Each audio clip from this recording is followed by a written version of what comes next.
Viking here to show you another game. The game I'm going to be showing you and reviewing is called Imperial Harvest. This is a tactical maneuverable game of like different player powers and stuff. And when I was contacted by the designer about the game and he told me the name, I immediately was like, Imperial Harvest, is it a space game? And maybe like space exploration, harvesting resources from planets. I mean, I don't know why I thought that. I mean, I think it was probably because of like all the games of like Galactic Imperium I played, or maybe it was Imperium Galactum, regardless, or Twilight Imperium, things like that. I was like Imperial, but it turns out what the game is and don't laugh. This is a game about either like protecting or raiding a strawberry garden. And this is from the world of royal strawberries, which is a real thing. You should definitely Google that up and check it out.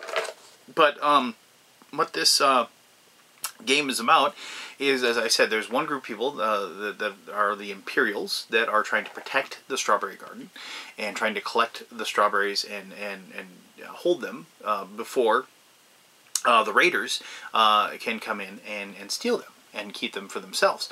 And so the way the game runs is that you have a set number of action points for different characters. You'll activate those characters and move them around the board, collecting strawberries, but also using the special abilities that the players have. And the cool thing is both the teams, whereas they do have one character that is actually the same, the Bard, the other 4 characters, 2 on each team, are completely different. And but it's kind of fun how they're well balanced they are, and how the abilities of those characters actually do go hand in hand with their teammates. For example, like you have an Imperial Guardsman that has a shield and a spear that can be used to protect the other 2 players on the Imperial team. And the monk on that team is more of like the kind of crowd control guy. Like he can get protected so he can't get attacked, but then he can run out and grab a player from the opposing team and he can throw him, because like he's a monk and he's grabbing him and throwing him over hedges and things like that, maybe into harm's way. And so like clever use of those characters together really allows you to like come up with good strategies and tactics as you play the game. So I'm going to go ahead and show you how to play the game like I always do, and then we're going to come back here and I'm going to tell you exactly what I think of Imperial Harvest. Alright, cool. Let's do this. This is the game board for Imperial Harvest. You actually do create this out of tiles. I'm not going to take it apart to show you, because they don't actually, like, of course, click together, if you will. So if you bump it, it can actually mess things up a little bit. And that being said, I should mention this is the prototype for the game. So what you see in front of you may or may not be indicative of the final creation when it does get printed. So way you set up the game, you have all these tiles, and you and the other player, and this is a 2-player. I do have actually 2 sets of the game, and I definitely have played this with 4 players, and with a 3rd set you can actually play up to 6, I guess, which I've seen the pictures of the 6-player map, and it is huge and amazing looking. But regardless, that's one of the things about the game that is really good too. I mean, once you've kind of played, this is the basic kind of introductory suggestion, but after you played this, you can definitely play with it and make the moat not a complete circle, and change up where the bridges are and things like that. And so the game has a lot of replay value as far as that is concerned. But you and the other player do set this up. Like you actually do choose where the tiles go, and you kind of have a serpentine thing where you're placing the bridges. And so I mean, there's rules for it. Like this right here is a tile. Like I can just pick it up just a little bit. Like that is a tile where the moat. So you can't have more than 1 bridge tile on per moat tile. So like you couldn't put, like, for example, you couldn't do it like here, and like you can't place a moat with having a hedge on one side, so you have to actually like put it so it isn't blocked. And you might have noticed the hedges are just that, they're hedges. They're considered to be tall, and so you can't see through them. They block line of sight, and you can't walk through them either unless you have some sort of special ability that allows you to do that. And these players obviously do have special abilities. You set up the camps. Here's the raider camp. Here is the Imperial camp, and you also set up the different places where you can go ahead and drop your strawberries, the strawberry camps, if you will. So when you play the game is set up that the Imperials go first, and then they're followed up by the Raiders. You then, on your turn, you can either choose to activate your characters, or you can move the Hydra. I'll explain the Hydra in just a moment. But when you choose to move your characters, what you do is you pick 2 of the characters that you have, and you put this token on one of them, saying you're not going to use them on that particular turn. You activate each one in turn. You use up their action points that they have, and then the other person goes. They do the same thing. They pick one of the characters they don't want to use.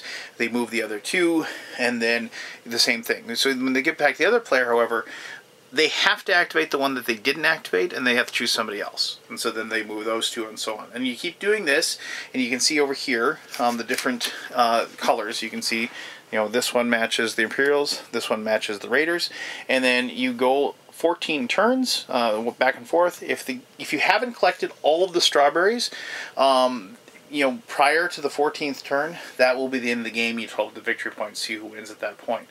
If all the strawberries do get collected off the board, you will end on the Raiders' turn. So if on the Imperials' turn, on say like turn 11, they collected the last strawberry, on turn 12, the Raiders will be done, and they get that last turn to maybe successfully attack one of the Imperials, making them drop their strawberries, or maybe they can get to a strawberry camp and drop off their strawberries to get the extra points for doing that. And I'll explain those extra points in here just in a moment. So these character cards down here, each of them has a advanced side and a simpler side. I'm not dealing with when I played this with my daughter, who happens to love this game. I think she really likes collecting strawberries. We play with the simple side. Just so you know, these 3 spots here where you can put the strawberries that you collect. You take these strawberries and you put them like that on the character sheet. You then the different characters have the abilities, and both teams have a bard, so these are functionally the same. One of the big abilities the bard has, they can move diagonally. Obviously, that's very powerful in a game where mostly people move orthogonally. And then they have a special ability, and you notice it has a strawberry on it, meaning that as long as you're carrying at least 1 strawberry, you get to use this ability. And the inspirational ballad means characters from your kingdom gain +1 action point when they're within 2 spaces of the bard, and that's like the beginning of the turn.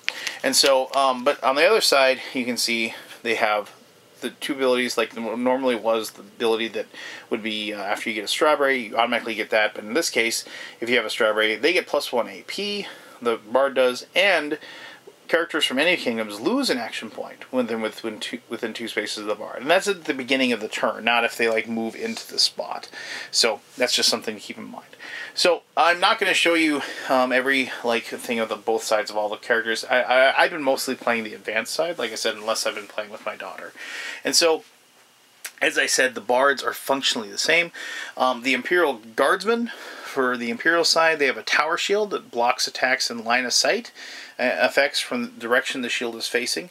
You can see that you do have facings on the tokens, so you can actually move that to show which way you're looking. You see by the arrow there on there.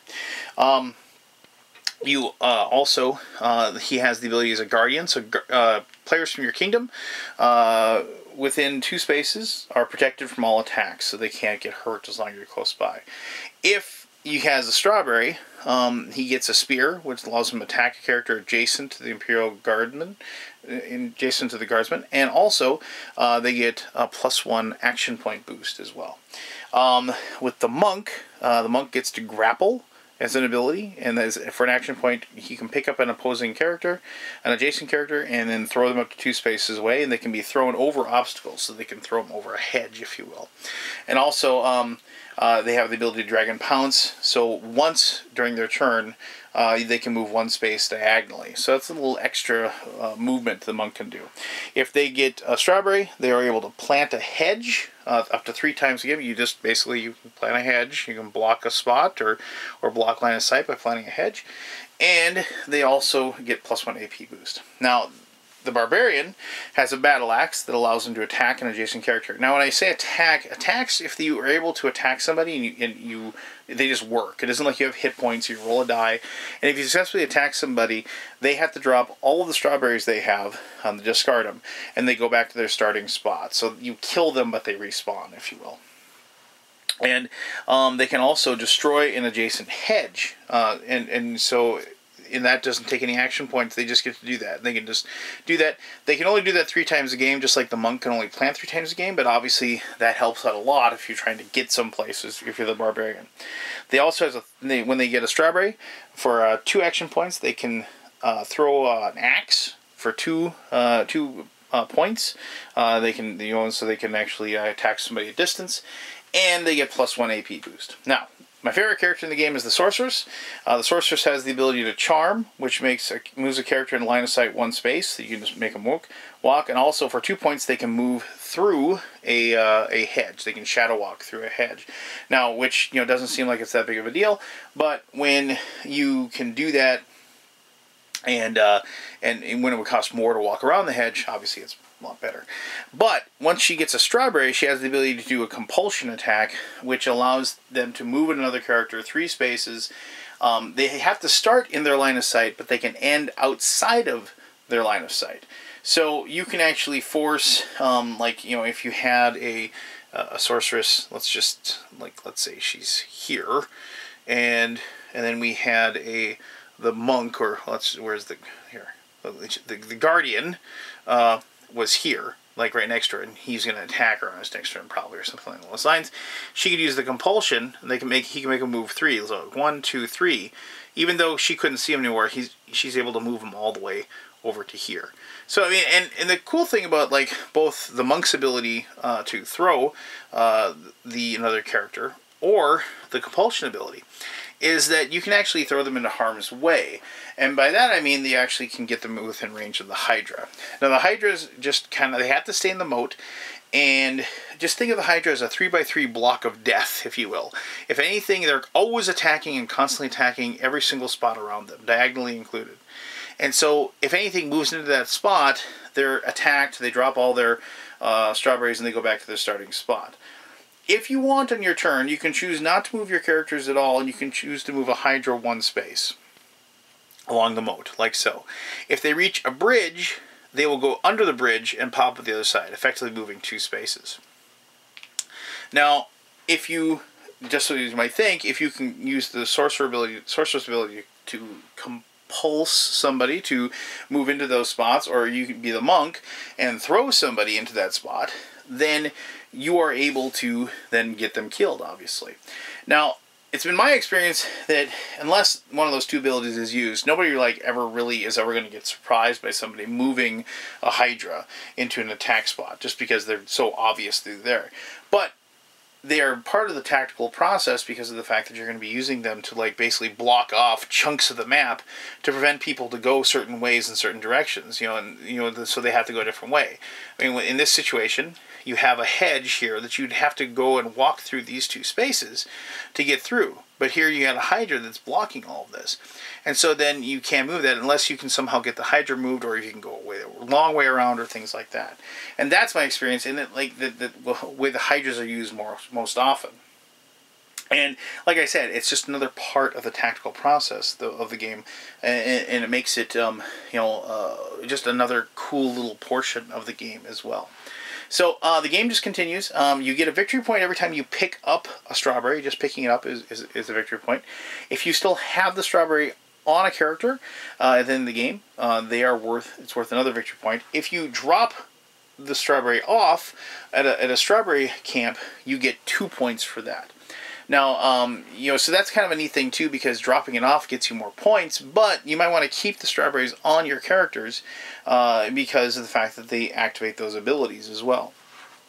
I realize that the whole idea that you're collecting strawberries is a little goofy, but I mean, you can kind of, if you want to just say, I mean, the game itself is awesome, and so if you want to pretend the strawberries are something different, like jewels or something, maybe they're strawberry jewels, like big giant red jewels in the shape of strawberries that have magical power, and then there you go, and you can just tell yourself they're that, and if you find the whole garden aspect of it kind of hokey, if you will.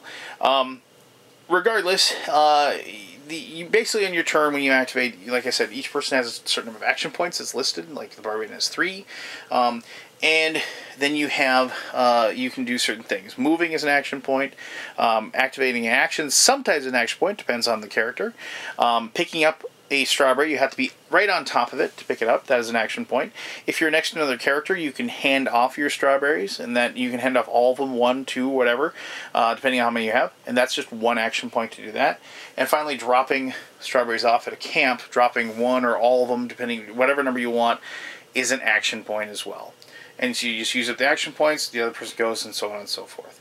The game is a lot of fun. It definitely is one of those things where simple to teach, but you know, constantly challenging. You know, you and the other player trying to outthink each other and outwit each other and out tactician each other, for use of a really, really poor verb there. But regardless, I've enjoyed the game a lot. I've enjoyed the game with my friends. I've enjoyed the game with casual gamers and also my daughter. So let me talk more on the game itself and what I like about it here in my conclusion. Now, as I mentioned in the gameplay portion, yeah, I mean, it feels maybe a little silly that you're just collecting strawberries and running around the board, but I mean, take away the theme, you know, like make it be you're collecting sacks of gold, or make it be, you know, collecting magical stones or powerful scrolls or whatever, you know, or you don't even have to go with the fantasy theme, you know, change it into a spy theme and you're collecting secret codes, or change it into a space theme, like I said in the beginning of the thing, and make it that you are collecting, you know, valuable planetary resources or whatever.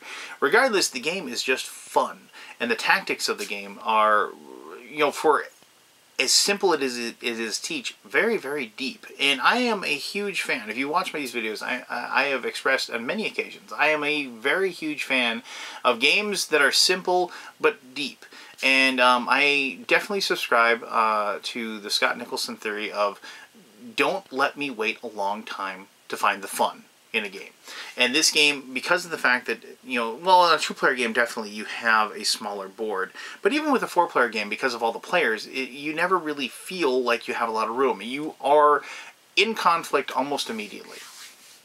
And you are up against it, and you are, you know, racing, you know, to collect these strawberries. And the fact of the matter is that since the game lasts 7 full rounds or 14 turns at most, you know, the game doesn't take a long time. It takes like about 15 minutes, especially after everybody knows how to play. You're move, action, move, you know, and all of a sudden, you know, you've gotten done with your turn, and the other person's done theirs, and you're already starting up yours, and there's a lot of action reaction going on, which I really enjoy. I do like, you know, that moment, and you know, I hate to just say chess-like, but I mean, there's a lot of that. You have a position on the board, you move to it, the other person does the same thing, and then you react to the place, the positioning, and the abilities of the things that are on the board incongruent to yours, and you come up with the best plan of action as that, and then you hopefully put your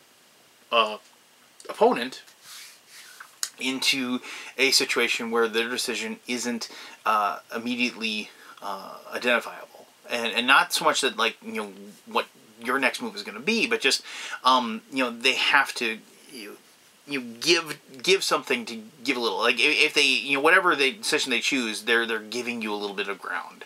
And which is, you know, the whole point of a game of tactics. You know, you're basically after your turn is done, when your opponent has to go, you want to put them in a spot where, you know, they can't help but, you know, help you in some way, no matter what they do.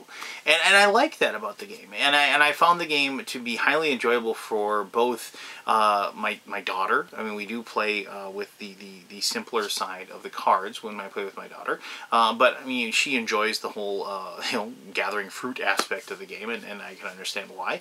But I've also, you know, played it with you know, at my lunch table at work with my gamer friends, and we've had a lot of fun with it. So I mean, for all those reasons and more, I really recommend people I recommend Imperial Harvest to people that enjoy a tactical game, enjoy games with variable player powers, and also just like I said, a simple but deep game.